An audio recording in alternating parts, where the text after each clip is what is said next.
Pochettino is dead. I'm loving big and instead. And through it all, we play the way we want to. With big and positive blue. Whether I'm right or wrong, it's big and slow. You can keep your Pochettino, Conte and Mourinho, and even Christian Rose.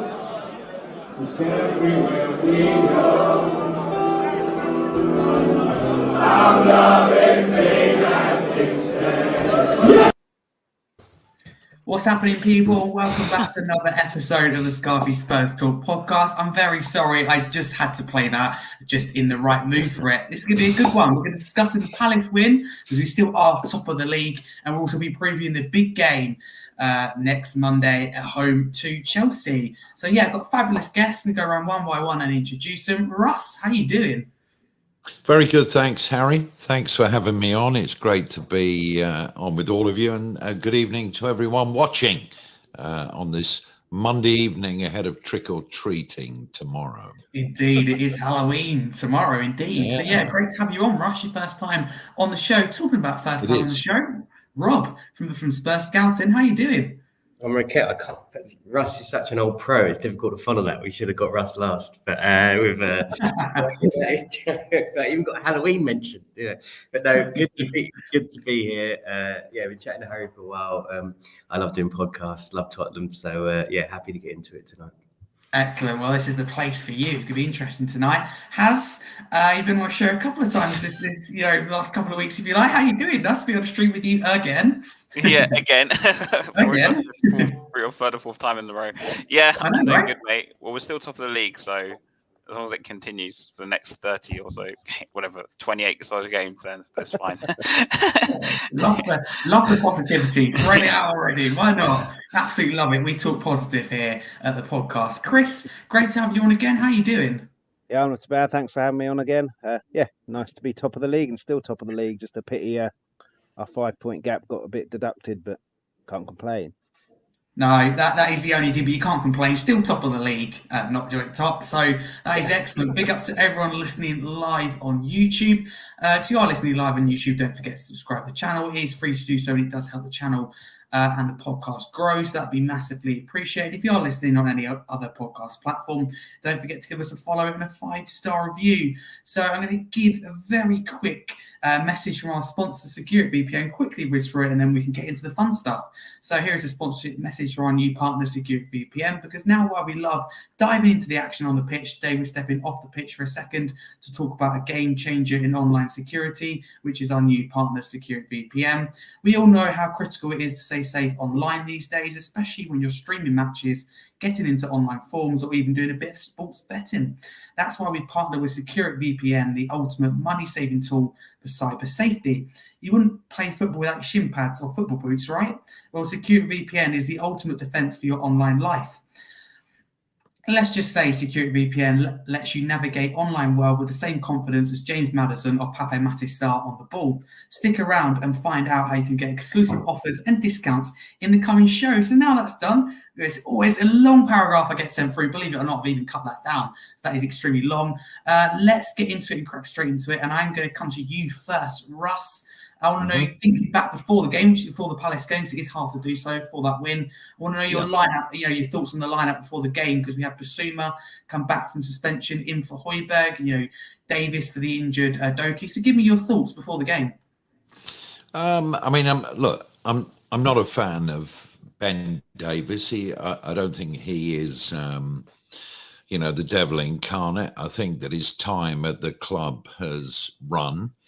And I think it demonstrates that, aside from the first choice 11, that we've got a bit of a squad problem. And I think we all know that, really. So in terms of the starting 11, it's nothing that I didn't expect. It was great to see Basuma back, although, funny enough, I don't think he had one of his better games in a Spurs shirt. But, yeah, we've got the players that we've got at the moment until January, when it might be I'm a player who served my time, get me out of here. and we get a few new faces in. I know we've had some questions on that, and we'll come on to it later, I'm sure. But the starting 11 for me was about as good as we could put out, really. So I was quite happy because it's such a difficult place to go historically for us and a lot of other teams. It's been a graveyard for Liverpool over the years when they've been trying to win a title. So to come away with a win was absolutely fantastic in the manner that we did. Yeah, indeed it was. Thank you very much, Russ. Rob, coming to you. Yeah, what do you make of the team for the games? There was those two changes. We know that Davis may not be as good as Doki in that position because Doki's had more minutes, for example. What do you make of Højbjerg, the job he done against Fulham? Did you expect to see him start? Because Basuma, it's important to remember Basuma came into this before yellow card, knowing if he picked up a yellow card against Palace, he'd be suspended for the Chelsea game. So were you worried about that pre-match? No, I wasn't worried about that. I think there was a lot of chat on social media around Basuma getting his another booking. But I mean, Andrew's someone that will take risks. He would have chatted to Basuma, and it was about putting the best team out there. As Russ said, we know, I think our first 11 is amazing. But as soon as you start, we've had this problem our first 11 has been a bit weak for a couple of years before this. But as soon as you start ticking away with those levels below, it's not quite there, right? So we know this. It wasn't a surprise. Højbjerg did what he's good at in the game. I think he's not so good at taking the ball in the half turn and dribbling past players as Basuma. Seeing him in the game, did he do that? No. Was he good at what he does do good? Yes, he was. Davies has his limitations. He came in. So no, I had no surprises on what Ange did. Maybe could have put Emerson left back. I think he came on in a previous game there. Would it make much of a difference? Not really. I think, we had enough quality on the pitch which was a game I was worried about, away on a Friday. A Friday was a big game point as well. Like the crowd would be a bit more, we all like a beer, right? On Friday it was going to be a bit more aggressive kind of atmosphere, and they got the job done. So nothing surprised me. A lineup, we've watched a lot of games with Højbjerg, we've watched a lot of games with Davies, right? They're not going to surprise us now. We know, we can moan about them, but we know what we are, and the other 9 guys did their stuff. Fair enough. Thank you very much, Rob. Yeah, give me your thoughts on the team. Before the game, I don't think we've touched on it yet because obviously you've got to remember we came into that game, bit of pressure. Everyone's watching Tottenham. Everyone's waiting for a Spursy moment, us to slip up. Unbeaten run to end. Russ says, we struggled there over the years. Give me your thoughts on the lineup and were you worried about Basuma potentially being suspended for Chelsea? Well, I earmarked this game as one of the banana skins actually when we were on Southview Coys because on a Friday night, 3 days after we played, it was like an audition. At least I myself was an audition for the Christmas period because we're playing games every 3 days in December almost. And I was quite worried about how the team was going to recover from the Monday game. I know he took off 3 players on the 70th minute or something like that, but it's about how they can maintain the same level. And I think it kind of showed in the first half that we didn't maintain the same level at the beginning of the game. But as for the starting lineup itself, it was kind of predictable. Davies was always going to come in on the left-hand side, whether we like it or not, because we don't have anyone else. And I think Basuma was always going to come back into the side, despite Højbjerg, I thought, played quite well, actually, against Fulham. But he clearly has his 11, at least, in his head. But, yeah, I don't know. I don't know if that can be observed at the moment. So, yeah. Who knows? Yeah, thank you, Haz. Chris, give me your thoughts before the game. Worried about Basuma, or do you have full faith in not only him, but the manager who picked him in Ange Postecoglou? I mean, there's always a chance he can get booked, but like Russ and everyone, as Rob and Haz has said, a banana skin game this was, and not an easy place to go. So we needed our first 11, come what may. If he gets a booking, he's suspended, but we needed him for that game. Couldn't take any chances in that game. Slightly disappointing that Udogie wasn't there. But injury is an injury. I do wonder, though, why Davies came off. I didn't have sound at the pub where I was because the rugby was on, so I'm assuming it's not an injury. So Emerson's got a better engine, better going forward. So I would think if Udogie's injured, possibly Emerson will be starting on the left-hand side going forward because, like everyone said, Davies has got his limitations against a Man City or a team like that where he's better defensively. Maybe he'll get a starting lineup. I was slightly surprised with Richarlison. I'm not sure how many more chances he needs, really. I like Richarlison. He puts effort in and he tries. He just, fortunately, the quality is not there. And Johnson did himself no harm at all with the setup for Son's goal and good decision making. So, yeah, as it turned out in there, I wasn't surprised with anything. I would have given Batsuma the chance just because we needed it at the best 11 that we could field for a game against Palace, which, like everyone has said, is a tricky place to go. And we got the job done. Thoroughly professional performance, barring Porro in the last 5 minutes. But can't really complain. I thought we'd slip up there, either a loss or a draw. So getting a win, can't really complain.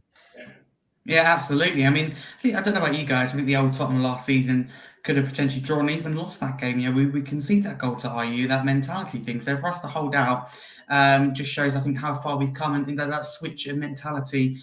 You know, and fair play to Ange and the players for buying into that. I'm going to talk about Richarlison. It's been a big talking point. It does need talking about, I think, as well.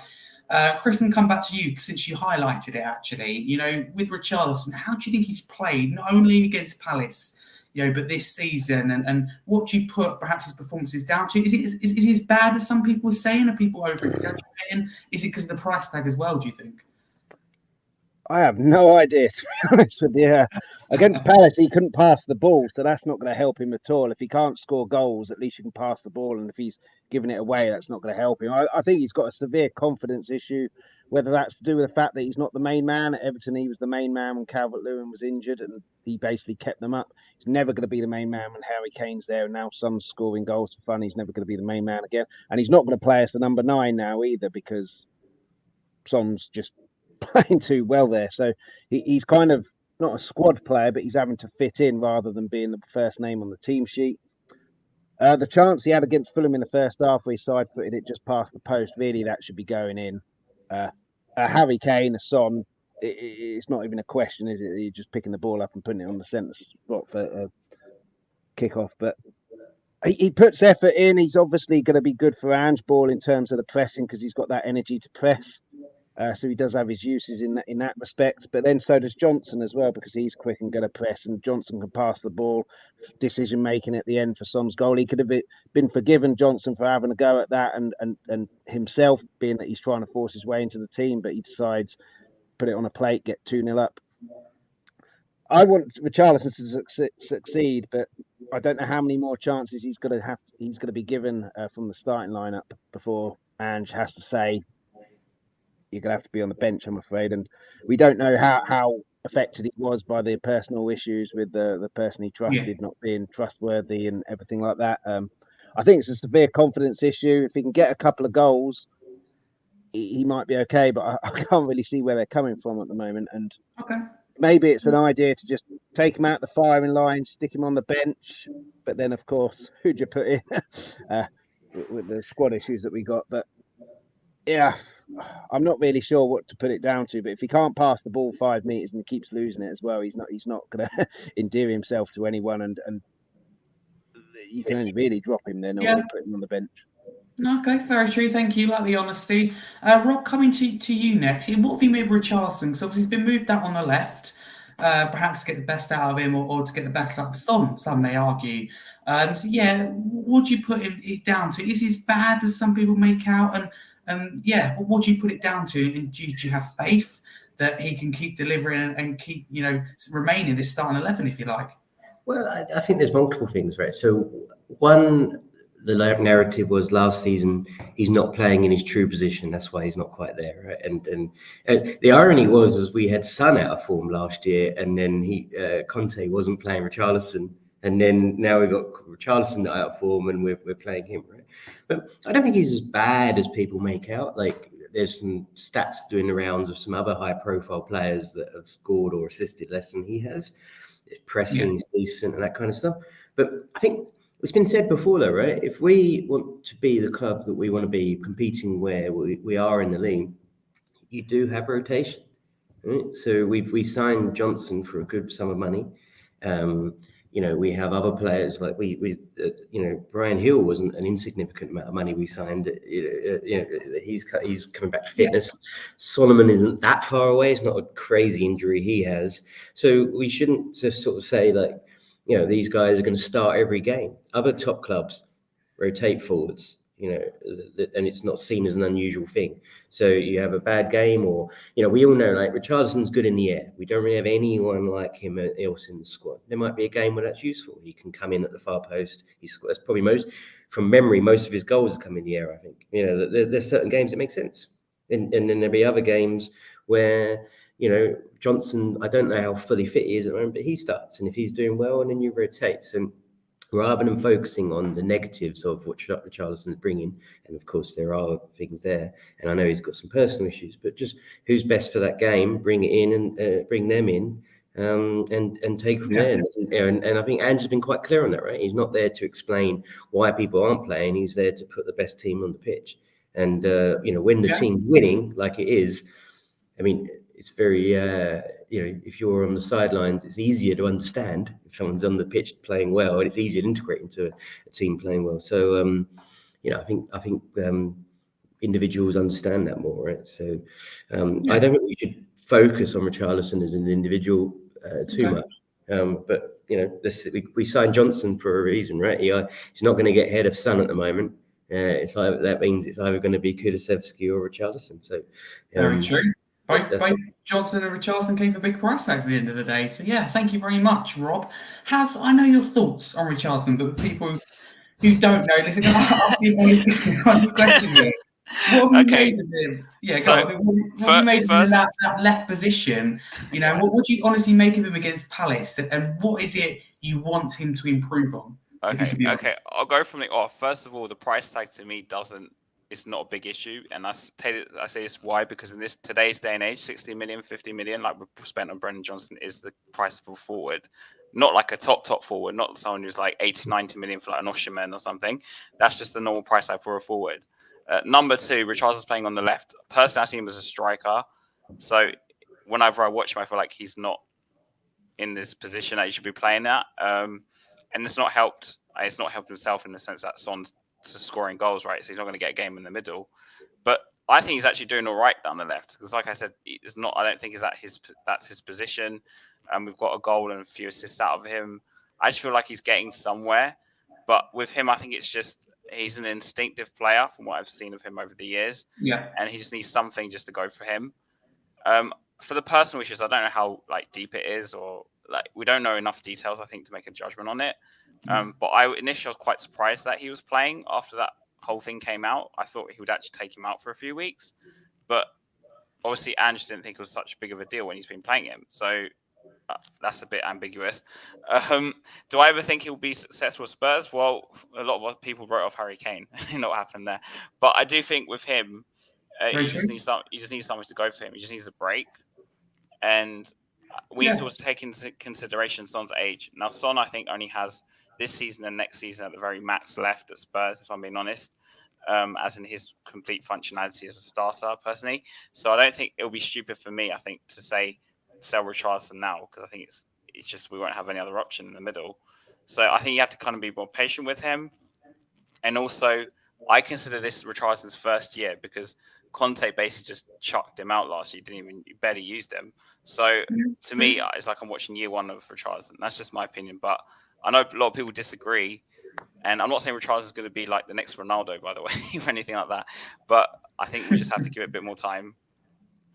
Yeah, absolutely. I think that's more than reasonable. Because it's easy to criticise it and jump to conclusions. We've got to get behind our players at the end of the day. Russ, I want to bring you in, on this. So give me your thoughts on Richarlison. Your thoughts not only on his performance against Palace, but throughout the season. You still behind him, faith in him? Well, I think in a way we have to be behind him, because as Haz was just saying, last season was a non-event for him because the manager didn't want him. I wonder whether he was one of those club signings that Conte used to refer to when he wanted to be mischievous. I think Richarlison has got what it takes as a human being. I like the way he carries himself. I like the passion. I love the way that he presses. And it would be interesting if Son went back on the left, where I absolutely hate him being, by the way. I prefer him in the middle. And Richie went in the middle to see what would happen, because you never know. He might just get a couple of goals and whoosh, there goes the confidence. That's the positive. The negative for me is I think he's probably got until January for Ange to make a decision about him, because looking forward, you know, as has been said, you know, Sonny's got a couple, 2 or 3 seasons if he wants to stay with the club. Well, he's contracted, actually. And we've got to find another striker, a proper striker who scores goals. There's other areas of the team that I think we need to strengthen as well. And I'm sure we've all got our own ideas, but I think we stick with him and give him as much football, as long as he doesn't get injured, as we can, because there's something about him that the vast majority of Spurs fans like. And it's a simple phrase. If he can play number 9 for Brazil, he should certainly be able to do it for Spurs in the Premier League. At the moment, it isn't working out for him. So he's got to adapt, and we've got to support him, and fingers crossed. But I don't think he's gone long, because I think Ange, you know, big cuddly Ange, he's quite brutal behind the scenes, I would have thought. You know, when he will decide it's not working, it won't be working, mate. Love it. No, I think you're absolutely spot on there. Chris, I want to come to you next. So, yeah, moving on to the game itself. 0-0, half-time. Frustrating first half. I want to know what you made of it, because you know, it's quite perhaps a slow start. You know, Palace's game plan really working inside those 45 minutes. So talk to me your perspective on the first 45. Was fairly frustrating in the sense that we didn't create much, but I didn't expect anything less. It was never going to be a, you know, end-to-end, you know, 15 shots each kind of game at Crystal Palace. It was always going to be a tight game, and I said that it would end up being a mistake that led to the winner, or whatever like that. Obviously, it was 2-1, but the first goal was a mistake, and that kind of opened the game up a little bit more. They had to open up a little bit. Second goal came from a counter-attack, but it was always going to be, you know, to use this tired old phrase, first goal was big, first goal was massive. And Palace's game plan was always going to be to stifle us, stop us attacking. They did a number on Maddison. They had a plan on him, which was to just kick him down to the floor every time he got the ball, stop Maddison playing, stop us being creative. Obviously worked to an extent. He sorted out the goal. But yeah, the first half, I didn't expect anything less than it being a really tough slog kind of game. It would be who wants it more. London derbies, or derbies usually are. And it was all about who made the first mistake, or who had the first the bit of genius play to create the opening. As soon as we got the opening, then the game opened up a little bit more, and the second goal came from the break. So it kind of worked out as I expected it to work out, really. Okay, fair enough. Has coming to you next. Yeah, I also want to get your thoughts on that first 45, and does it worry you? You know, you're facing perhaps bigger sides. Like we got Chelsea on Monday. Does it worry you if we start this slowly, or do you not see it as a big issue? I have to admit, that was probably one of the worst halves of football I've seen us play this season against Palace, the first half. We were very disjointed. They kind of stifled us. Obviously, Chris spoke about Maddison. They were crowding him, especially in the first half. And it only took maybe a bollocking from Ange for them to change or something in the second half. I don't know, something like that. He obviously brought on Emerson, which kind of gave us a little bit more of an engine on the left.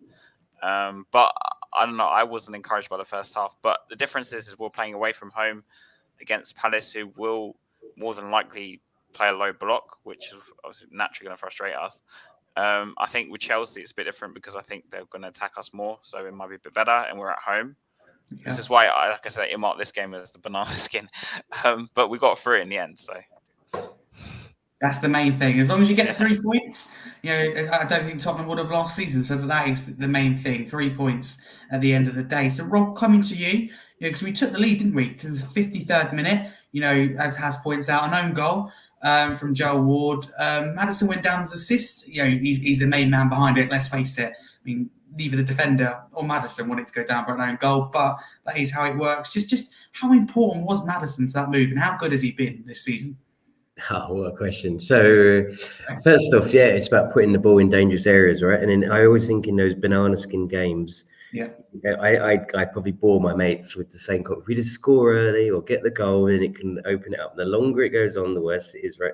So it just making it happen, and I guess that's the answer to Madison. He makes things happen, doesn't he? He puts the ball in areas. He dribbles. His dribbling skill is better than I was aware of. I'll be honest. I've watched him for years. I wanted to sign him when he was in the Championship, but I love that kind of player.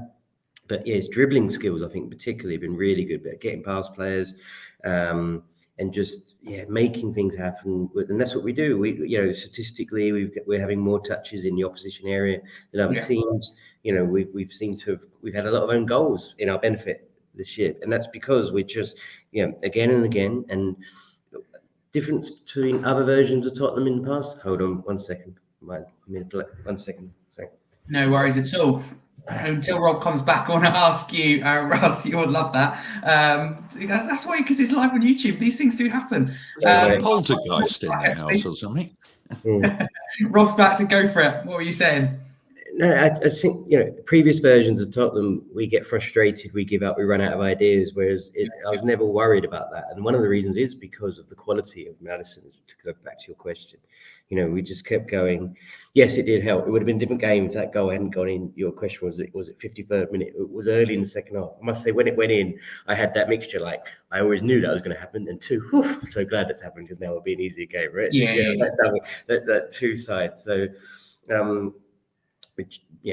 Madison has been the big difference in this team. There's a bigger story there. But what a player he is, off the pitch as well as a leader, and I think he's playing so well that if I was on the pitch alongside him, you Madison will do something great in a minute, and that gives you they're playing without fear, aren't they? Because they all trust their teammates that's the Ange system, isn't it? To give the ball to someone under pressure, and that one, they're not going to have a go at you for doing that. Two, they've got the quality to then deal with it, and that's the in an essence how the team's playing, and we're on that run at the moment where the momentum's there. I don't feel that we've had times before where the team gives up, if we're honest. We people on podcasts like this moaning about it and whatever, but I just feel that they're not doing that. That even when we're getting frustrated in the first half, I was bored, but they'll find a way. I just felt confident, and I think the players believe that, and that's why we believe it. So, and that comes from players like Madison and what Andrew's done. Absolutely spot on. So Russ. So we went 2-0 up inside the 66th minute through Son. So what do you make of the build-up of the goal? Because I think it was magnificent. Goal of the month.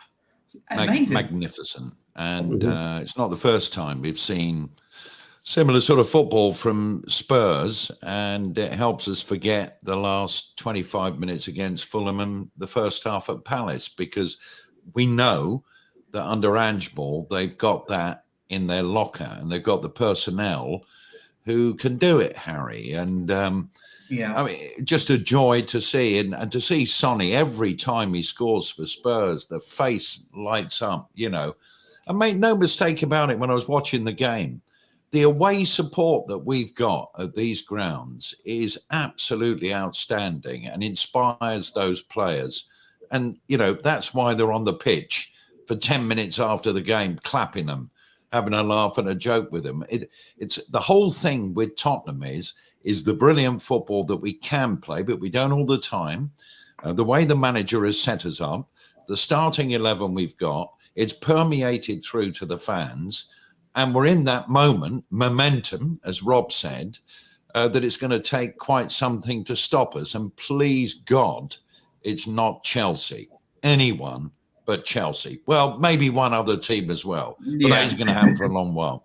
But I just think that everything is going so well that nobody is getting carried away with themselves. And we are so fortunate to have Madison, Sonny, Mickey van der Ven, Vicario in goal, Udogie, Romero wanting to play for the club. I mean, there's so many positives, and there's a reason for it. It's a mindset. It's like Conte was exorcised out of the club, like Russell Crowe in that movie, The Pope's Exorcist. And in comes this heavenly man, Ange Postecoglou, who was superseded anything I expected from him. I knew he would be good, and with the football that he would ask us to play. And I remember before a ball was kicked, Harry, at the start of the season, I said to a few pals of mine who I go to Spurs with when I go there, I said, by the end of November, we'll all be in love with this bloke. Well, it was a lot quicker, wasn't it? And for good reason as well. Absolutely. But, that's a very elongated, puffed up answer. What a brilliant second goal. Front to back, magnificent. Just how we like it. Yeah, absolutely. Angie Boy's finest. We're all loving Big Angie instead. What a goal. Got to be a contender up there for goal of the month, maybe even goal of the season. Has come into you. So, we discussed the negatives here and we get it out of the way. I use goal, 94th minute. Just turned out to be a consolation. Are you disappointed that we gave Palace an opportunity to get back in the game? I'm not gonna lie. When that went in, I was having kittens for the last few minutes. But I kind of thought they would score. So because we kind of invited them on near the end, and they were always going to throw something at us at some point. But I was more worried after the goal rather than when the goal went in, because obviously I did that check. Remember, I don't on record, by the way. I don't think it was a handball. I think I'm being very harsh. We'll get to that. Yeah. But yeah. It was a disappointment that they scored, yes, but did I expect it to happen? Yes, as well. So I don't know. Aporo is kind of still learning the right-hand side, so I think this kind of stuff is going to happen every so often. So yeah, I was more worried after the goal than when it actually happened, if that makes sense. Yeah, of course. Thank you very much, Rob. Was it handball for you though? If you could be honest, put your Spurs bias aside. So it's one of those, right, where VAR could be a podcast in itself, right? So let's go back to it. So people often say when they criticize VAR, if it takes 5 minutes to decide, then it's not clear and obvious, and therefore you don't give it. And that's what they did in this occasion, right? They said that they couldn't prove. Now we can moan afterwards, but look at this angle, look at that angle. So it's actually followed the way many people want VAR. Yeah. It took too long. Now, then you go to the other point. The problem often isn't VAR itself, it's the rules. And the rules for handball, I think most people agree, is... Rob, sorry to interrupt, but I don't know about you, but can you tell me the rule of handball? Because I certainly our leader and our Andrew himself said he doesn't know the rules. It's tongue-in-cheek, of course.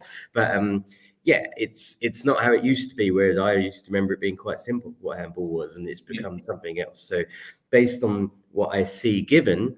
And he certainly used his arm, and I won't bring up a Champions League final. That would be too much loaded thing. But he certainly used his arm, so it'd be ruled out. And it's one of those where, because it was the end of the game and didn't really matter, no one's really talking about it. But it does make me think that later on in the season, when these start to go against you, they really, really matter. Dropping 2 points here, 3 points there, and this one, no one will talk about in a few weeks' time. But there's a lot of chat around VAR at the moment. I think people change. People used to back in the day moan about refs not knowing what they're doing. Now they blame VAR as a concept, whereas it's still the same thing. It's just people applying the rules differently to how people want. But you have to be consistent. And wherever the refs are at the moment, everyone agrees they're not.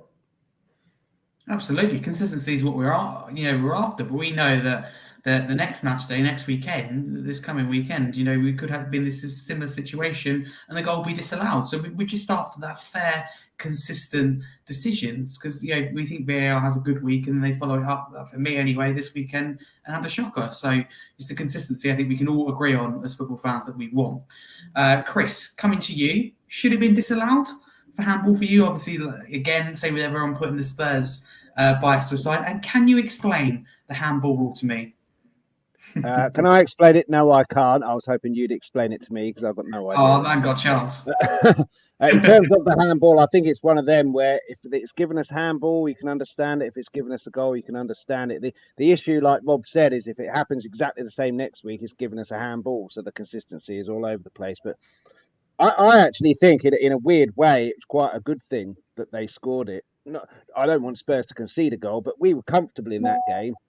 And then all of a sudden, we've kind of made ourselves uncomfortable. So it's a bit of a learning curve. It's a 90-minute game, although these days it's a 105-minute game. But anyway, so it's a lesson you have to concentrate all the time. And last season, we'd have ended up giving away a clear-cut chance after that goal where goalkeeper has to make a stunning save or we concede a goal. And so we'd have been, forgive the term, but Spursy last year, and we'd have drawn that 2-2 or maybe even worse. So we conceded that goal. We were comfortable, maybe let them onto us a little bit more, but they are the home team, so they've got to go for it at some point to try and get something out of the game.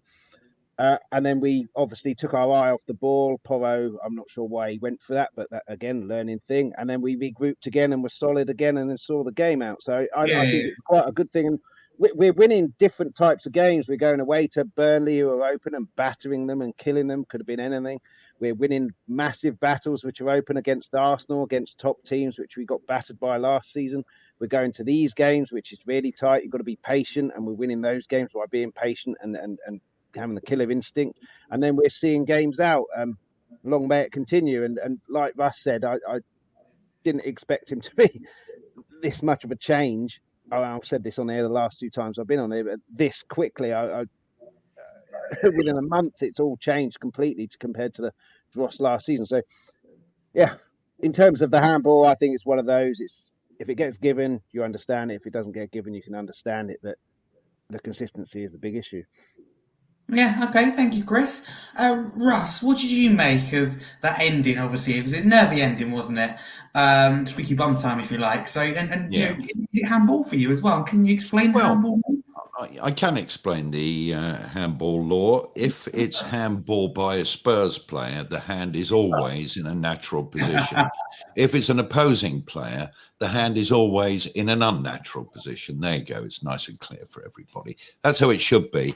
We shouldn't really vent too much frustration at VAR. I'll take us back to the Liverpool game, an appalling decision.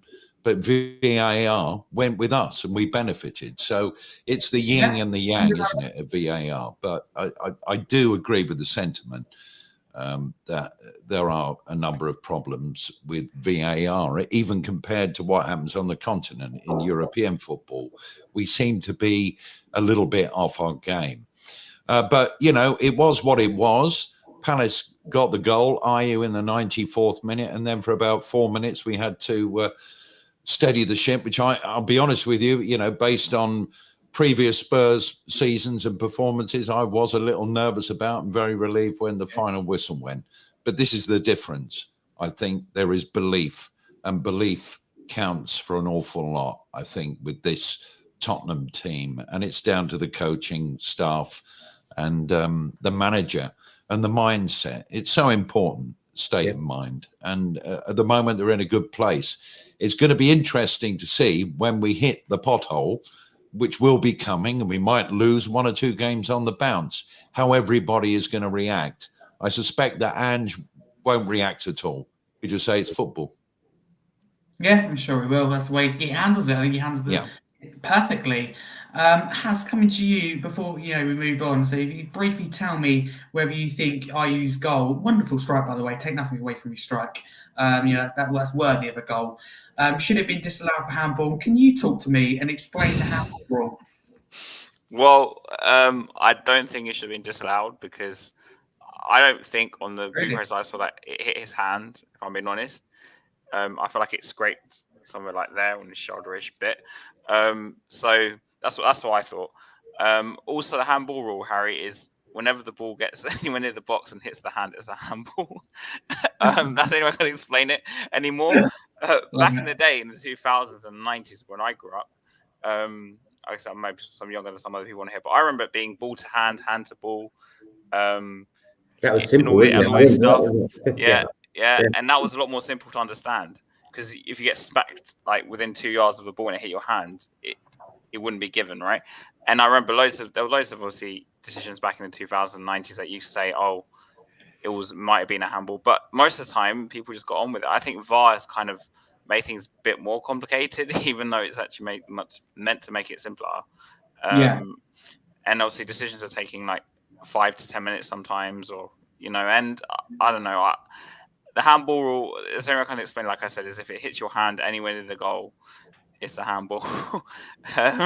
Because nowadays it's like they're giving it for anything. But before it was more just they took into consideration your distance where you were from the ball And also Okay, the context of like where it was as well. It was, of course, yeah. Put it this way: are you happy with the handball rule, or does it need changing? Well, I'd rather it went back to how it was back in the 2000s. You want it to change? Because that made sense. Because for me, the Romero one wasn't a handball, but then I could argue the following week with Arsenal with Saliba in the Chelsea game, I didn't think that was a handball either, because there's no way the guy can move his hand out of the way where he is and how he's. But at the same time, but it's just rule that's after what I'm trying to say. consistency, they were both given as penalties. So I'll tell you something, Harry. I was watching that game with an Arsenal fan, the Chelsea Arsenal game, and I was obviously the VR took like 5 minutes to decide, I think, to check it, or they were checking it. Took 5 minutes. And I was sitting next to saying, if this doesn't get given a handball, I'm going to lose it, because the Romero won the following week before, 2 weeks before, whatever it was. And it's just, but I don't agree with them being handballs. Yeah. But that's just how it is. If you're going to give one handball like that, you have to give the other one. And that's what we saw. Not the last weekend, but the weekend before, the consistency with VAR, which we're all after. So credit to them for sticking with that kind of consistency. I'm going to go around the houses now, one by one. And I just want one word answer, and that is your man of the match. Don't want why yet. I just want your man of the match. I'm going to put you on the spot. No particular order, so you could come anywhere. Chris, give me your man of the match. Well, you are be first. I'll go Vicario just for the saves at the start. Okay, thank you. Has? Mickey van der Ven. Okay, 2 different players already. Russ, your man of the match? Vicario and Rob. We were only asked for one word, but I have to say Van der Ven, so that's 3 words. Oh, I didn't think of that. Oh, look at you, Sly. Oh, got that one wrong, didn't I? If I don't say that, otherwise you get someone like Has who waffles on, so you've got to be careful. But no, all jokes aside, I think it was really good performance individually and as a team. So individuals I want to focus on. So coming back to you, Has, I want to know what you made of Bissouma's performance, because we all kind of said, would he get suspended or not? Risk, etc. Before the game, we were all a bit worried, I think, generally as Spurs fans, but had confidence in Ange. So what did you make of his performance? Not one of his best performances for you, or do you think he done all right? I thought in the first half, but that was like with the rest of the team as well, he was pretty poor. Second half, he did a bit better, but I did feel like he was playing within himself. Whether that's to do with the fact he's on 4 yellows and Ange maybe told him something, or even he knows I shouldn't get a yellow card here. Maybe that was a factor, but I just don't think it was his best game. It was probably his worst game, in fact, if anything, this season. His worst game so far? Okay, fair enough. There you go. Each their own, I suppose. Rob, coming to you next. I want to know your thoughts on Pape Matar Sarr's performance. Obviously, 20 years of age. I think he's a long way ahead of where he should be. So what do you make of his performance? Because some people compared him already to the likes of Yaya Toure, Patrick Vieira, which are real compliments, at someone his age. So, what do you make of his performance against Palace and the way he started the season? Yeah, first I think it's lazy comparisons to people like that. To these kind of players. But yeah, I think he's doing amazingly well, right? And this is one of those benefits of Ange throwing young players in and giving them the chance and truly trusting them. Right? He's not there just for the sake of it. I know that Bentancur has been injured, and that's essentially why he's there. But he's there on merit, right? There's other very senior players that could play in there. So the job he's doing on that, the sort of right side of that middle three, is immense. He's winning the ball. He's carrying the ball forward. He's not shy on taking a pass, which is key to Ange ball, of course.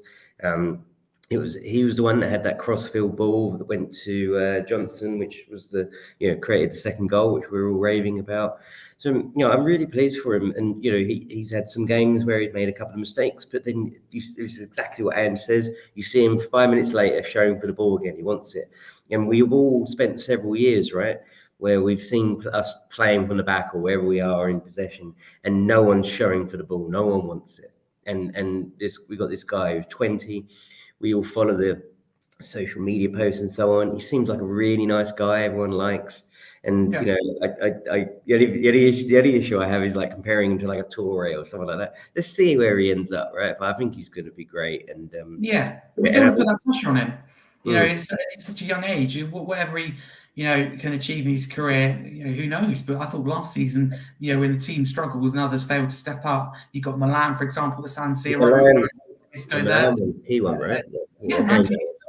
Arsenal as well, North London derby. I thought he looked really good. So as far as I'm concerned, he's been excellent. But Russ, I want to come to you because you obviously chose Vicario as your man of the match. So talk to me about the reason behind you chose him as the man of the match, and also what you've made of his season and how he settled in at Live at Spurs. Well, I think he surprised everybody, isn't he? How good he's been, how mature he is, how aware he is tactically, knows exactly what to do with the ball, shouts at the defenders, organises them. I think, and I don't want to be disrespectful, with Hugo in goal, I think we would have conceded probably another 5 or 6 goals this season and wouldn't be undefeated and wouldn't be top of the league. He's the difference. And he's such a young goalkeeper. And in the game at Palace, 2 outstanding saves. We've got a goalkeeper who 9 times out of 10 for corners will come and try and catch it. At worst, will punch it away properly. These are all small tweaks that are so important, I think, in the overall team play. So I think he's commanding. I think some of the saves he's made since he's been the first choice keeper have been absolutely out of this world. And 2 of them at Palace were right up there. So for me, if he doesn't make those, we maybe don't win the game, and heaven forbid we could have lost. So that's why he's my man of the match. He's normalised it. He's normalised it that he makes a stunning save, and that brings the confidence from his defenders to the rest of the team, isn't it? Which is the biggest thing, isn't it? Like, if you get through the midfield press, if you get Van der Ven chasing down, Vicario has got it in his locker every game, and that, just when you rely on your teammates like that, that's huge, isn't it? And that gives him. Absolutely. Sorry, jumped in there. No worries at all. Thank you. Anytime. Thank you, Rob. Chris, coming to you next, the last person before I move on, focus on the Chelsea game and predictions for the season. I want to know your thoughts on another man, and that is Christian Romero. Why do you think he looks a lot more composed, a lot more calm, more rational, if you like, this season? Do you put that down to the partner he's got in Van der Ven? Do you know what? Talk to me about both of them.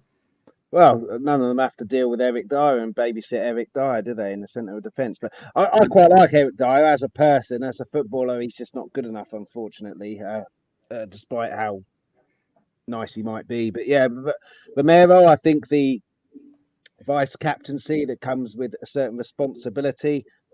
You've got to be responsible. You can't go round like a madman chopping people down. You've got to be responsible. I think that's helped. Van der Ven, he knows now if he gets caught out of position. I didn't realise how quick Van der Ven was in his recovery back. I mean, that's got to give you confidence. That's got to give you confidence as your central defensive partnership. If someone gets around the back and you've got a horse running after them, and he's just taken to the Premier League like he's been playing it for years. He's only 22 as well. But it comes to what Russ says, I think, as well, with Ange just giving them all so much confidence. And you will make mistakes, like Rob was saying with Sarr. You will make mistakes. Don't worry about it. It happens. And under Conte, it was like a dictator. I thought that you make a mistake, you're up against the firing squad on the wall. Don't ever make a mistake again. And then you're scared to look for the ball. You're scared to pass the ball. You're scared to do anything, because if you make a mistake, you're for the firing line again. Whereas Ange seems to be the complete opposite. And with Basuma as well, with his ridiculous sending off against Luton, I'm still angry with the cheating there. I think he probably thought, I've let Ange down. So like Has said, probably playing within himself, I don't want to let him down again and be suspended for the Chelsea game. Just do what I need to do. Give it to people like Maddison, Son, Kulu, who can do stuff with it. But you need a spine in your team. Vicario, the 2 central defenders, Basuma, Sarr, take your pick on that one, Maddison, and then Son. We've got a spine back again now, and you need a spine, and the rest of the team follow it around. And going on to Sarr, I think the African nations, he'll be one of the absolute standout stars. I think this is his moment. And also going slightly off topic with him going, wasn't it brilliant to see Bentancur back again? Love that. Absolutely. And he's going to be crucial. And he's going to be crucial in that month. What Ange has got a tricky thing to do is that Basuma and Sarr are playing so well, but Bentancur needs to be fit come January, so he's got to start tweaking that at some point just to get them all game time. But good problem for him to have when you've got 3 proper quality players in that central midfield. Absolutely. It's a great problem for a manager to have, especially with the thoughts of European football next season. We need that squad depth. And what you have to think of it, we have got that in that position. Probably the only position, I think, that we've got the squad depth. But that is certainly one.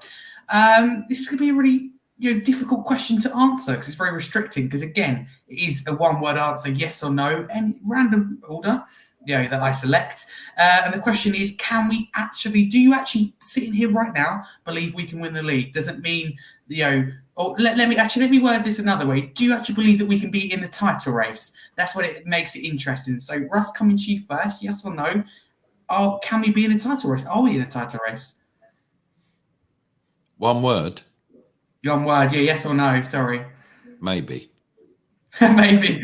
Yeah, fair enough. You can have that. Rob? Well done to Rusty. I love it. I'll go yes, but Yes. I'll elaborate later. Love it. Has? I mean, I could deflect from the question and tell you to ask me after Christmas, but I'm going to say no. Love it. Please don't deflect. Chris, yes or no? Are we in a title race, or can we be in a title race? Well, Leicester did it, so we can be in the title race. Whether we will be is another question. Yeah. Fair enough. On that, my friend, he's a United fan. He texted me after the game because I was at the pub. I got a bit excited, so I sent him pictures of the league and everything like that. He goes, "How many games until you start believing it?" And I said, 28. That's fair enough. You don't want to get carried away. I think the important thing is, though, just to make a point. Yeah. I said maybe we'll be in the title race. I hope that we are, because if we are 4th, 3rd, 2nd, with a chance, it means we're going to get Champions League football. Yeah. And I didn't think that was remotely possible before a ball was kicked. But now I think we got a really good chance. Really good chance. I'd be quite annoyed at the end of the season if we're not in the top 4. Obviously, I want to win a league and as high as we can. But if we're not in the Champions League based on the position that we are now, I think it would be, and out of the Carabao Cup as well, only the league and the FA Cup. Yeah, I'll be quite annoyed if we don't get Champions League next season. Okay. This is the point, right? So, is our first 11 enough to win many, many games with the way Angie's playing? Yes. Does that really matter? It's just, at the end of the day, it's a squad game. Is our squad strong enough? No. Is there January signings we can make? Yes. Are there other variables like lucks of injury and things like that? It's certainly the biggest thing for me is we don't have the cup games, as we've all said, right? It's the biggest opportunity we have. That doesn't mean we will do it, I think that, but it's the biggest opportunity we have to have an advantage on our rivals. Last year, we were like 2nd or 3rd, 4th. Yeah. And then it all started falling apart. And it was, I personally believe, maybe it's a biased Tottenham hat on, that our final position wasn't our true position. It was all fell apart with the sort of catastrophe that the club was at the time. Of course. So then you have that, you're not in Europe, and it's been proven before that when the big 6 aren't in Europe, the point swing is massive. Add in the sort of extras we have of the likes of Bissouma that didn't play last year, we talked about Sarr, Maddison, Porro, Van de Ven, Vicario, all those little bits and pieces. And, we'd all bit by bit go, well, that's worth, Russ made a point earlier, no disrespect to Lloris, but you could, for instance, Russ didn't specifically say that that's worth another 6 points. This is, Van de Ven's worth another 3 points. No, Europe's worth another 6 or so and so. And you start doing the maths, throw in Ange, and I'm not saying we're going to win the league, but, we're having an advantage against other teams. We're not in Europe and so on. So, let's see where we are. To say we're not in the mix, of course we are. We're first to the league, we're a quarter of the season through. Doesn't mean I'm saying we're going to win the league, but we're in the mix, right? Let's see what happens. We're one injury away from being nowhere, but we're Maddison. Yeah. That is worrying. Away from being in the mix. So let's see how that plays out. So because for me, it's the biggest test. If Maddison gets injured, how are we going to cope? Yeah. Now I want to move on to Chelsea now for the last 10-15 minutes of the show. So coming back to you, Chris, I want to know, how are you feeling about this game? What would your lineup look like? And do you think this is the best time to play Chelsea in terms of their form, or the worst time in terms of Poch? More than anyone needs a result. We've been trained, haven't we, to predict the worst is going to happen. So every single game now we're predicting, well, is this coming to an end? We're going to lose, and Poch coming back. But I'm quite annoyed that it's been moved to Monday because I was supposed to be going, but I can't go to Monday games.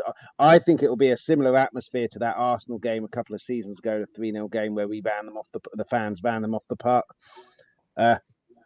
Chelsea are struggling. They're struggling to score goals and struggling to adopt to his style of play. They don't really know his style of play, and I don't really know Chelsea's style of play either at the moment, whereas everyone knows ours.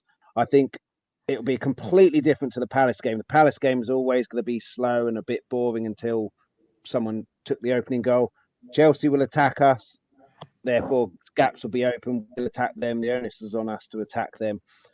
Yeah. So, I'm worried about it because it's Chelsea, the old enemy. The story of Pochettino coming back, they're struggling, and the whole Dr. Tottenham in our Spursy days. Dr. Tottenham will see you now, but we've got enough to beat them. We've certainly got enough to beat them. If we can go away to Arsenal, who they're definitely in a title race as well. I mean, if you're saying they're in a title race, that by logic means that we are as well. But Arsenal last season, who took Man City to the wire, and we've gone to their ground and more than competed with them, could have won the game in the end. We've got more than enough to beat Chelsea, a struggling Chelsea team, even on top of their form Chelsea team at home. In terms of the lineup, it'll be exactly the same. If Udogie's back, Udogie comes in. I know Bentancur has to get some game time, but I can't see Sarr and Basuma being taken out. And then it's whether Johnson has done enough over Richarlison with that assist, or if he keeps faith with Richarlison. I would have thought Richarlison, because in a London derby, you need a bit of bite, need a bit of naughtiness, and Basuma will just wind up their defenders a little bit, which Johnson possibly won't. So I think it'll be exactly the same lineup as Palace, unless Udogie's back. Okay, fair enough. There you go. Heard it from Chris. That's what he reckons ahead of the game. There you go. Haz, talk to me about the game. How are you feeling sitting here right now? Talk to me about what your lineup would look like, and in terms of timing as well to play Chelsea, because they're not doing great, right? But it's still Chelsea. They want a result. Well, I'll first go with the lineup. I'm going to echo what Chris just said. It'll probably be the same team, but I'd like to see Johnson over Kulusevski on the right, personally, because I think we can get at Chelsea's defence, and Johnson gives us something a bit different. But I think he'll just go with the same lineup, and if Udogie's fit, we'll just probably put him in. As for the game itself, I think it's going to be an emotional game, because I don't know how Spurs fans, I think we're quite mixed, the reaction of Poch coming back. I'm seeing in this section where I'm not really that bothered. He's not a manager anymore. I'm not going to boo him. I'm not going to cheer him. I'm going to sing his name. Not that he's a traitor or anything. I don't see him going to Chelsea as a traitory thing. If he went to Arsenal, we'll have a different conversation. But I think it's an emotional game, but I think we'll probably beat them now. They lost at home to Brentford this week. So I think we'll probably beat them. And I'm actually quite relaxed. Save your score prediction. I can tell you're going to give it. Save it for 2 minutes. Okay, all right. Okay. I'm not going to say it. Okay. But I'm actually quite confident going into the game now, because we went past Palace. So that's what we like to hear. Yeah. Confidence only on this show. Russ, talk to me your feelings ahead of this game in terms of timing as well to play Chelsea. Any changes to the line as well? I'm not happy with the kickoff time. I think it's ludicrous on a Monday night. Young people who want to go to the game, they're going to get home 11, 12, 1 o'clock in the morning, what have you. Tottenham have made a really good effort for the local infrastructure to improve. A friend of mine went to the Fulham game and stayed after in the South Stand, clapped the players and Big Ange, and then just said, not for too long, right, let's go. Northumberland Avenue, got there, an hour and a bit to just get on the platform. And it was, a similar scenario. I don't think that's right. Why can't they make the game 7:30 in the evening? That half an hour would make all the difference. But TV is TV, and maybe with rights coming up for grabs, things will change. So that's my little beef out of the way. Pochettino, I wouldn't boo him. I wouldn't clap him. I don't really care. I mean, I was in the camp. I didn't want him back. I believe you would never remarry your ex-wife because you got divorced for a reason. And I think that he'll come back. He would see it as a tremendous boost for him at Chelsea to even get a draw out of the game, actually, but a win, of course. I mean, he'd be on his way, he would think. But if we start with our strongest 11, a doggy is back, I would stick with Richarlison as well. A bit of up and atom kind of attitude. Yeah. Maybe bring on Johnson later. Maybe even Bentancur for the last 15 minutes, if needed. I won't give you a score prediction because I know you're going to come round us, but I'm quite positive in the way I'm looking at the game. And it is Chelsea. Just win. We don't like them. No, we don't. We certainly don't. And it's an important game. And Chelsea want to end our unbeaten run. They don't want us to be top of the table. Yeah. Let's face it. They'll do absolutely everything in their power to stop us from doing that. One of quite a few teams, actually, but it's Chelsea. And as Russ says, we must treat it seriously. So coming to you, Rob, last but not least, I want to know your thoughts ahead of the game. Any changes to the lineup, etc. Your thoughts on Poch as well, please. I think changes to the lineup I think we talked about it at the start of this call, right? I think Ange knows his first 11, it's whether they're fit or not, and only he knows that, right? So no one's suggesting David over Udogie or anything like that. So we know that. The only one is Johnson if he comes in. I think was it Chris? You said instead of Kulusevski, might have been Has, sorry, but or is it Johnson over Richarlison? I actually don't think it makes much difference in this game. As for Poch, I'm definitely in the camp. I thought I was going to be original on this call. I was going to say I don't care. Everyone said the same point I had in my locker. But it's one of those social media things. People on X or whatever platform will say they're outraged. I just don't. The best thing is I don't care. Poch did well for us. He's at another club. We didn't want him. Our job was available, and we didn't offer it to him. And if he's going to manage a top 6 club, we're one of them. That gives another 5. The 2 Manchester clubs weren't available. There's Liverpool, so then it's Chelsea or Arsenal, and I couldn't care less, to be honest, that he's at Chelsea. I really couldn't. Okay. Fair enough. You moved on. That's as simple as that. So it's one of those, our fans were calling for him, or some of our fans were calling for him in the last. It makes you look a bit more desperate to then boo him afterwards. Like, I wanted you, even though I don't like a spoiled ex-girlfriend or something. Whereas just kind of polite and giving no reaction or whatever. If I saw him on the street, I'd say, I'd be over the moon to see him. But I wouldn't boo him in his face. But it's more couldn't care less. A neutral feeling. Winning the game is what matters. Cheering our players. We've got big Ange Postecoglou, and that's all that matters. Go for it, Chris. Could I just say, the fact that no one really cares about Pochettino is a testament to how Ange has done. Because at the time Chelsea got Pochettino, everyone was up in arms. Oh, I can't wait till the Chelsea game, going to boo him out of the building. And now, like Russ said, it's not only the players that have bought into everything Ange is doing, it's the fans as well. Because now the fans, we're top of the league, we've got big Ange. I don't care about Pochettino or anyone else. And it's a testament to how well Ange has done and how quickly he's done it and how well the players have done and how well the players have bought into it. And now you're seeing the fans. And that's why I think it will just be another Arsenal atmosphere, just because all that matters is how Tottenham are doing. It doesn't matter whether Pochettino's there and if he cheated on us and going to Chelsea or whatever. And I think, it's amazing how quickly it turned around. He only joined Chelsea a few months ago. Yeah. And people saying they're not bothered, that is credit indeed to Postecoglou. Distracted us because, myself included, you're not happy when the next manager who's actually done quite well with you has gone to your rivals. But big Ange Postecoglou's come in, made the Premier League look easy, and win, and completely unbeaten. He's taken to storm, so he's done excellent. So that is all credit to him. We are very, very tight for time because we have actually gone slightly over the hour limit, and also want to get people's questions to the podcast. So I'm going to ask you score predictions, but I was going to go for the reason behind it, but just your score prediction if possible. Chris, I know how much you love going first, so give me your score prediction. 3-1 Spurs. 3-1 Spurs. Love the confidence. Can we remain confident? 2-1 Spurs. Love it. Even you're confident. God, something going on here. Rob? 2-0. We won't concede. Oh, love it. Russ, can you keep up the confidence? 1-0, Richarlison. Oh, love it. Wow.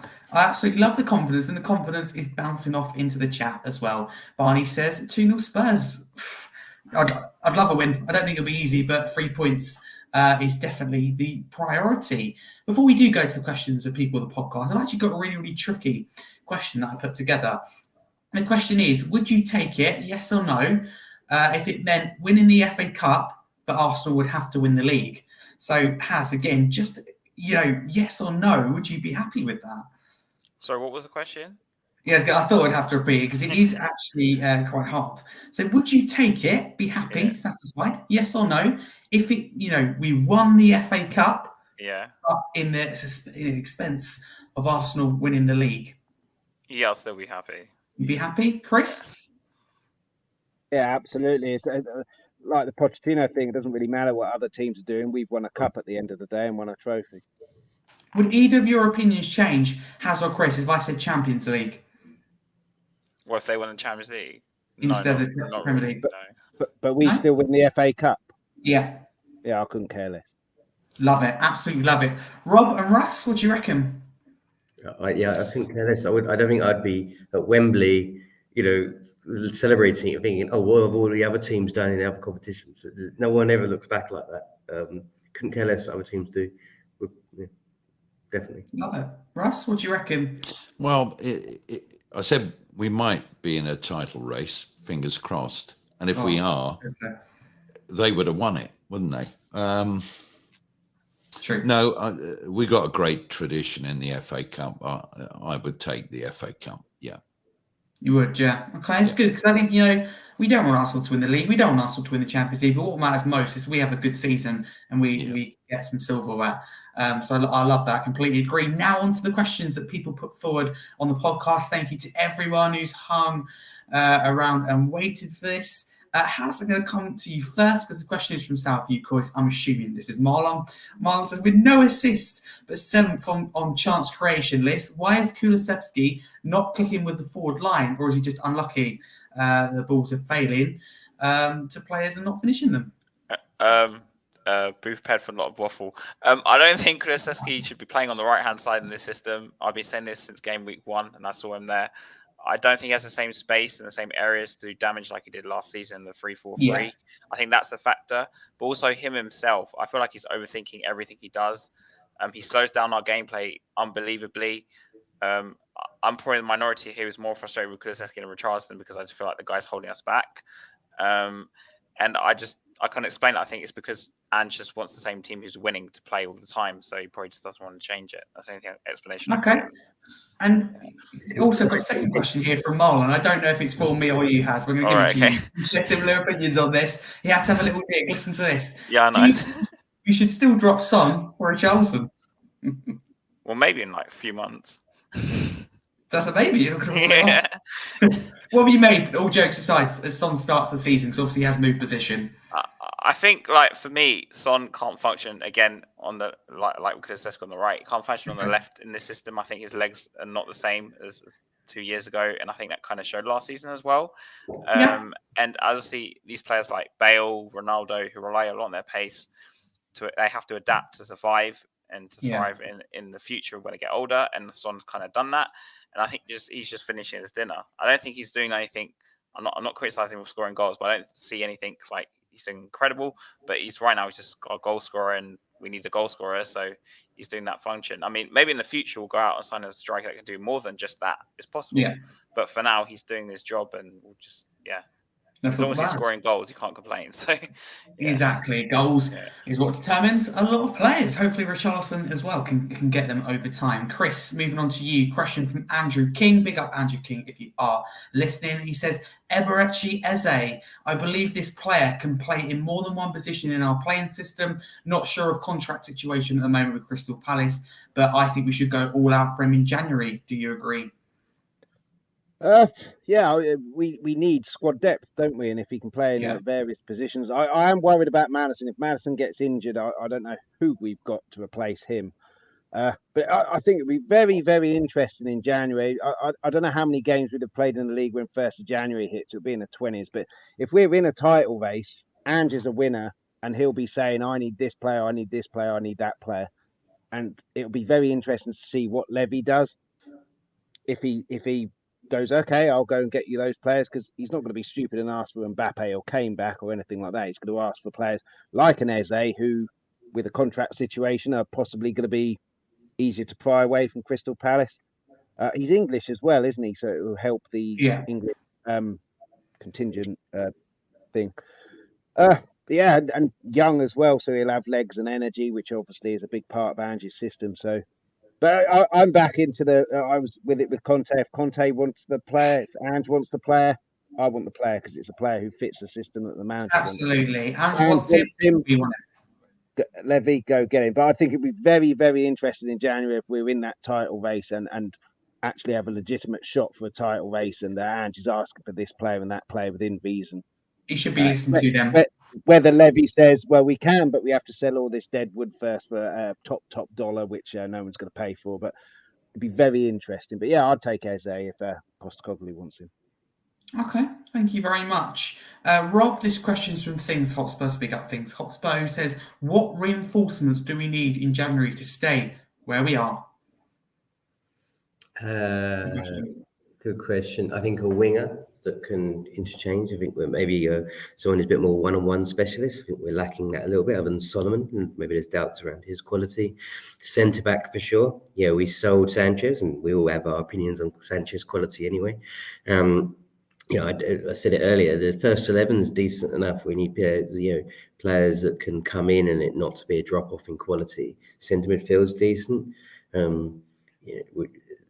There's centre back. And that forward line, the market for strikers isn't quite there like it used to be back in the day. My favourite players were a number 9 back in the day. These days, there's not many of them around. So you go to those interchangeable wingers that can play in those positions and the false 9 and that kind of stuff. So someone like that. It's also, what's available. But let's see where we are. I think, this is what Chris was just saying. You can get someone over the line, seeing where we are in the league. Yeah. And what's available. We shouldn't just sign someone for the sake of it. But if things are going well for us, there should be money available. We know there's sort of reserved funds that ENIC have earmarked and things like that. Let's see. But certainly the forward positions and centre back. Yeah, thank you, Rob. There you go, Things Hotspur. Russ, this question's from Barney. We got Barney, I know, is listening somewhere. Barney says, who's your standout Spurs player so far this season, if you could only choose one? Oh, Maddison. Maddison, different player to what he was at Leicester, and he was good there. Okay, thank you very much. There you go. James Maddison. The last question is a bit tricky. Well, perhaps it's just me. He doesn't quite understand it. So if any of you feel you want to answer the question, pop your hand up and I'll go with whoever puts the hand up first. This question from an unknown user says, do you think our title charge is realistic despite your field tilt being minus 1.2 below average and 52% lower than Manchester City's? Anyone answer that question? I think that's the tongue-in-cheek around the Arsenal. Reading too many stats. Yeah. Every time our league tables come out, there's been like, but our field tilt is better and things like that from Arsenal. So I think that's a bit more of a tongue-in-cheek question. I love how Arsenal fans are saying you've only played rubbish teams. I quite like the fact that Arsenal are calling their own team rubbish. I was going to say they're calling it. I'm looking forward to it. Liverpool fan told me yesterday that we played no one good. I said, you don't believe your team then? Yeah. So, it's just a jealousy, isn't it? And just of course it is. Yeah. If you're up there on merit. It doesn't matter who you've played, how you've played, how many games in Europe you've got, and all of this stuff. Leicester did it. No one thought Leicester would do it. Were they 5,000 to 1 or something silly like that? Yeah, so if they can do it, and you're up there, we are going to do it, Chris. If we are going to do it as well, do you agree this is the best year to do it? Considering we've got no European football and first season under Postecoglou, teams haven't got that chance, and managers haven't got that chance to figure us out just yet. Yeah, absolutely. And Man City are obviously the favourites, but they did just win the treble. And you speak to all these players, top players, and hear them how they get going again when they've won a treble, to get going again and again and again and again. Obviously, Pep is a big force in that, but some of the players may drop off. I think Gundogan was a brilliant player, so I think maybe they'll miss him at certain points. Our title challenge obviously relies on keeping the main people fit. I'm worried if Maddison gets injured, Song gets injured, Romero or Van der Ven or Vicario. We talked about Vicario earlier. Yeah. I was completely wrong about him. I just think the save against Fulham was unbelievable. Kept us in that game. The one against Palace, too, like Russ said, kept us in that game. And last season, Laurie's playing. I was always of the opinion, well, we ain't keeping a clean sheet. Here we go again. Whereas now, calmness. And that has to filter through to the defenders in front of him. Yeah. And we've got 4 defenders. Obviously, Udogie didn't play against Palace, but for the rest of the season has. You've got 4 defenders and a goalkeeper who are getting used to playing with each other every single week. So there's going to be communication there and everything like that. And I've waffled on. But yeah, in terms of the title thing, Leicester did it. We're up there on merit. If we can keep everyone fit and then we get reinforcements in January, if we're still there. Momentum is a very, very strange thing. Very difficult to stop if you've got a good lot of momentum. Injuries and not field tilt will dictate our season. That's the short answer. And to the unknown user, you wish to remain unnamed. Hopefully, your question has been answered. But you certainly kept me on my toes. I had to read that a few times. I can get my head around it. But that is all the questions put forward for the podcast, and that is it. Kind of wraps us up nicely for today's episode. So thank you all for some challenging questions in there. Thank you, as well for everyone sticking around. Now to the wonderful guests. Ask where they can find you. So starting with Russ, where can people find you for people who don't know on social media? I'm at RussW777 on X or Twitter, as some people still call it. Incidentally, Harry, I just wanted to say thank you very much for inviting me on the show, and you do brilliant work for autism awareness. And you're going to be an absolutely top quality content creator for Spurs. And we're all behind you. And I know that you get some weird messages. I follow your feed, obviously. Most people who've got a brain are behind you, and you're doing a brilliant job. Nation Radio, tomorrow morning, 10 o'clock on the app, nationplayer.com, digital radio in Scotland, Wales, London, South Coast, Yorkshire. I'll be there. Join me if you dare on Halloween. Indeed, spooky. Thank you very much, Russ. Really appreciate that. That is where you can find Russ. Am I right in thinking you're on Last Word on Spurs soon as well? Yes, 10 o'clock start with Mr. Sachs after the Chelsea game. There you go. And so far this season, everyone I've been on, obviously, we've won. Excellent. Long way that continue as well. Yeah, fingers crossed indeed. Rob, where can people find you for people who don't know? Talk to me about Spurs scouting. Yeah, just on X, I have an account there. I like to talk rubbish on there about Spurs, nothing particularly fancy. And again, Harry, thanks for having me on. I enjoyed it. And I echo what Russ said about everything you're doing. And you're doing great work. Carry on doing that.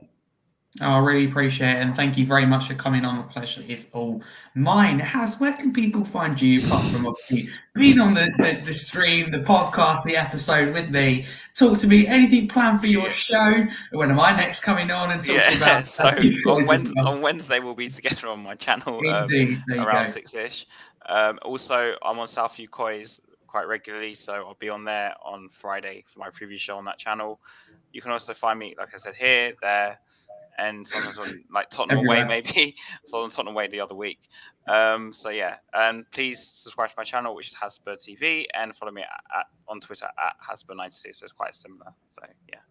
Thanks for coming on again, Harry. I know I'm here quite often. So you are here quite often, but no, it's great to have you on once again. Chris, thank you very much for coming on. Enjoy your little waffles every now and then. We will be the same with that. You're the only one who does. So talk to me if I love it about Let's Talk Tottenham, Chris's magic, and where people can find you on socials. You have a couple of channels there. Yeah, so at L Talk Tottenham is my ex Twitter channel, and Let's Talk Tottenham on YouTube. I've kind of stopped doing the streams. I was having a little break, and then we went to the top of the league, so I think I'm gonna have to hold that off for a little while longer as well. So it's mainly shorts on there at the moment, a couple of posts and votes and things like that. And then Chris's magic on YouTube, just a side passion of mine, just one trick a week or a tutorial a week on tricks, card control, sleights, and what have you. And check it out. And check everyone else out. And thanks so much for inviting me on, and well done for all the good work you do and everything. And yeah, pleasure coming on. Thanks for inviting me. Oh, thank you very much. It's great to have you all on. So go check all these guys out on all socials. If you want to follow the wonderful me, probably don't, but I'll leave it up to you. You can there, Harry Scarf 22, your host. But most importantly, like I said, go check all these guys out on all socials, check out their channels and where you can find them next, like they told you there. If you want to subscribe to the channel, it would be massively appreciated if you could do so, because it is free to do so, helps the channel grow. The aim, potentially 1.5k by the end of the year, would be great.